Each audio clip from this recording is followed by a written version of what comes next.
అసలు Jurala source point తీసి మీరు శ్రీశైలంకి ఎందుకు మార్చారు? మార్చడానికి కలిగినటువంటి సాంకేతిక కారణం ఏంది? ఆనాడు కేసీఆర్ గారు కూడా ప్రజెంటేషన్ ఇచ్చినప్పుడు పాకాల జూరాల ఒక లింక్ పెడతామని ఇంకోటి చాలా చెప్పారు. అవన్నీ జరగలే. 100 అనుకుంటాం, 100 కావు. పాలిటిక్స్లో అయినా ప్రభుత్వంలో అయినా ఇంట్లో అయినా, అది మాకు కూడా తెలుసు. కానీ అల్టిమేట్గా ఇప్పుడు జరిగింది ఏంది? జూరాల నుండి శ్రీశైలంకి సోర్స్ పాయింట్ మారింది. ఎందుకోసం మారింది? నేను అలిగేషన్ చేస్తా ఉన్నా, కేవలం హరీష్ రావు గారి ధనదాహం కోసం మారింది. ఎక్కడైతే స్టార్టింగ్లో ఎల్లూరు అనేటటువంటి పంప్ హౌస్ ఉంటుందో ఆ pump house open pump house ఉండే, దాన్ని నేను అండర్ గ్రౌండ్ పంప్ హౌస్ చేయడంతో 1400 కోట్లకు ఎస్టిమేట్ పెరిగింది. దాంతో నష్టం ఏమైంది? ఆ పంప్ హౌస్ కింద ఉంటుంది, దాంట్లో ఒకటి వాటర్ పంపింగ్ కెపాసిటీ తగ్గింది, ఇంకోటి శ్రీశైలం డ్యామ్లోంచి మనం తక్కువ లెవెల్లో తీసుకోవాల్సినటువంటి వాటర్ 30 మీటర్ల ఎత్తుకు పెరిగింది.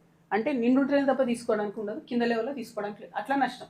ఇంకోటి పంపింగ్ కెపాసిటీ నష్టం.